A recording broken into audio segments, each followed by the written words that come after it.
សួស្តីទាំងអស់គ្នាថ្ងៃនេះយើងមករៀនអត្ថបទយើងហើយមុននឹងរៀនអត្ថបទយើងនឹងយើងមកមើលពាក្យពិបាកមួយចំនួនសិនអត្ថបទរបស់យើងនិយាយពី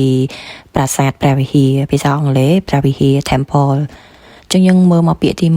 1 ancient ប្រែថាបុរាណ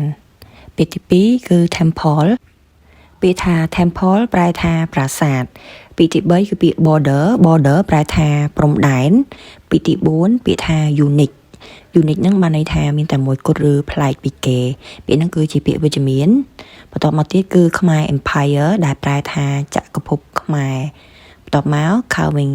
ហ្នឹងគឺការឆ្លាក់ឬក៏ចម្លាក់ពាក្យបន្ទាប់គឺ religious site ហ្នឹងបានន័យថាអ្វីដែលតាក់ទងនឹងសាសនា site យើងសំដៅទៅលើទីកន្លែងអញ្ចឹង religious site ហ្នឹងបានន័យថាកន្លែងសាសនាមួយទៀត national pride ពាក្យថា national គឺគុណនាមហើយបានន័យថាតាក់ទងនឹងជាតិអញ្ចឹង pride មោទនភាព national pride មោទនភាពជាតិពាក្យបន្ទាប់ dispute ប្រែថាចំនួនបន្ទាប់មក heritage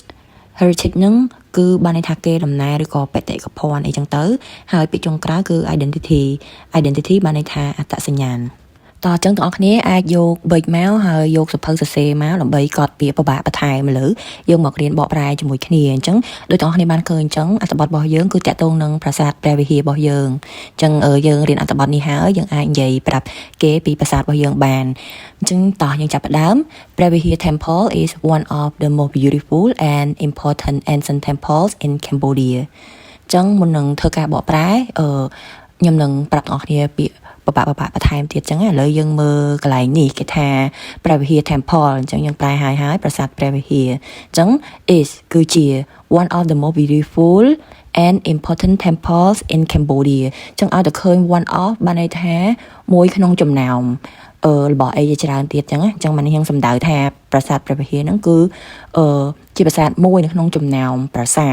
ទអីគេ beautiful ប្រែថាស្រស់ស្អាត important សំខាន់អញ្ចឹងយើងប្រែថាប្រាសាទព្រះវិហារគឺជាប្រាសាទមួយក្នុងចំណោមប្រាសាទដ៏ស្រស់ស្អាតនិងប្រាសាទដែលសំខាន់ហើយយើងមានពី ancient មួយទៀតបានន័យថាបុរាណអញ្ចឹងបានន័យថាប្រាសាទបុរាណ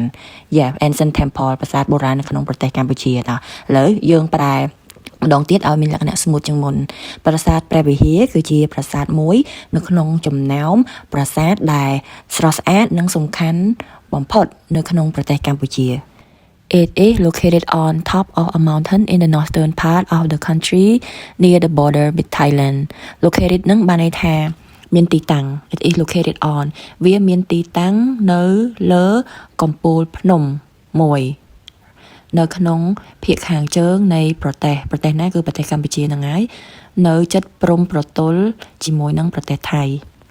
The temple is over 1,000 years old and was built during the Khmer Empire, mainly in the 9th to 12th century. ចឹងយើងធ្វើការបកប្រែទៀតប្រាសាទហ្នឹងគឺមានអាយុកាលជាង 1000 ឆ្នាំហើយត្រូវបានសាងសង់ឡើង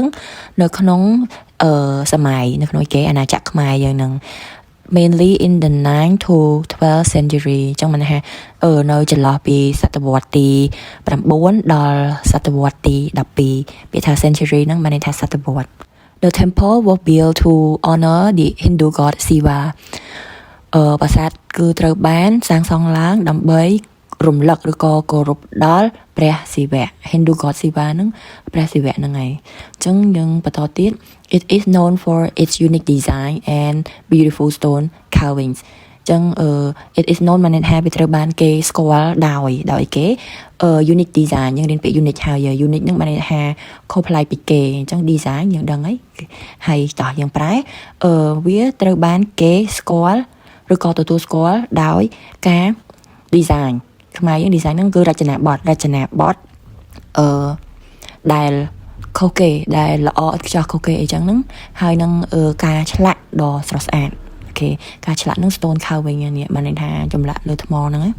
តើយើងបន្តទៀត Unlike Angkor Wat which is flat ព្រះវិហារ Temple is built along a walkway that climbs the mountain ចឹង unlike កន្លែងហ្នឹងមិនន័យថាអត់ដូចចឹងគេប្រៀបធៀបប្រាសាទអង្គរវត្តនិងប្រាសាទព្រះវិហារអត់ដូចប្រាសាទអង្គរវត្តទេដែល flat ហ្នឹងបានន័យថាស្មើទាំងអស់គ្នារាបលើដីព្រះវិហារ Temple is built along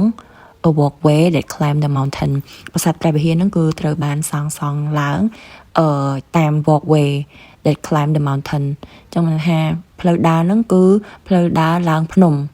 ចឹង from the top ចឹងយើងមើលមកពីខាងលើ visitors អ្នកទស្សនាឬភ្ញៀវទេសចរ can see a wide view of the forest and the land below ចឹងភ្ញៀវទេសចរហ្នឹងអាចឃើញ view ទេសភាពដ៏ធំនៃព្រៃហើយនឹងដីនៅខាងក្រោមហ្នឹង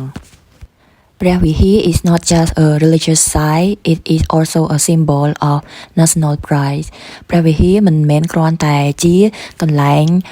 សាសនាទេប៉ុន្តែវាក៏ជានិមិត្តរូបនៃមោទនភាពរបស់ជាតិផងដែរ In 2008, it was listed as a UNESCO World Heritage Site. នៅក្នុងឆ្នាំ2008 ប្រាសាទនេះត្រូវបានដាក់ចូល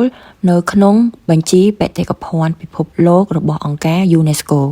However, the temple has also been part of a long border dispute between Cambodia and Thailand. ទោះជាយ៉ាងណាក៏ដោយប្រាសាទនេះក៏ជាប្រាសាទមួយដែលមានចំណែកនៃចំនួនរ៉ាំរ៉ៃរវាងប្រទេសកម្ពុជានិងប្រទេសថៃ long ហ្នឹងមានន័យថាយូរប៉ុន្តែយើងអាចប្រែថារ៉ាំរ៉ៃបានអញ្ចឹងទៅវារៀងព្រោះជាង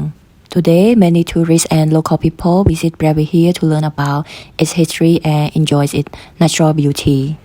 ពាក្យថា today យើងប្រែថាថ្ងៃនេះឬសប្តាហ៍ថ្ងៃនេះតែយើងក្នុងអត្ថបទយើងអត់សំដៅទៅលើថ្ងៃនេះទេយើងប្រែថាសប្តាហ៍ថ្ងៃនេះអូខេ tourist គឺភ្ញៀវទេសចរ local តំបន់ local people បានន័យថាមនុស្សក្នុងតំបន់បានន័យថាប្រជាជនខ្មែរយើងអញ្ចឹងណាតើឥឡូវយើងមកបកប្រែអត្ថបទហ្នឹងសប្តាហ៍ថ្ងៃនេះមានភ្ញៀវទេសចរនិងប្រជាជនក្នុងតំបន់ជាច្រើនទស្សនាប្រាសាទព្រះវិហារដើម្បីធ្វើការសិក្សាអំពីប្រវត្តិសាស្ត្រនិងរីករាយនឹងភាពស្រស់ស្អាតបែបធម្មជាតិរបស់ប្រាសាទនេះ natural beauty ហ្នឹងគឺភាពស្រស់ស្អាតបែបធម្មជាតិប្រយោគចុងក្រោយរបស់យើងហី It is a place that reminds Cambodians of their rich culture and strong identity វាគឺជាកន្លែងមួយដែលរំលឹកប្រជាជនកម្ពុជាអំពី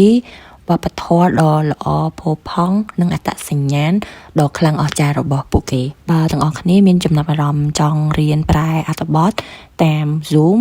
ទាំងអស់គ្នាអាចតាក់ទងមកបានហើយអាចចូល follow TikTok ទៅហើយលេខទូរស័ព្ទនៅខាងក្រោមហ្នឹងបងប្អូនអាចតាក់ទងតាម Telegram បានព្រោះ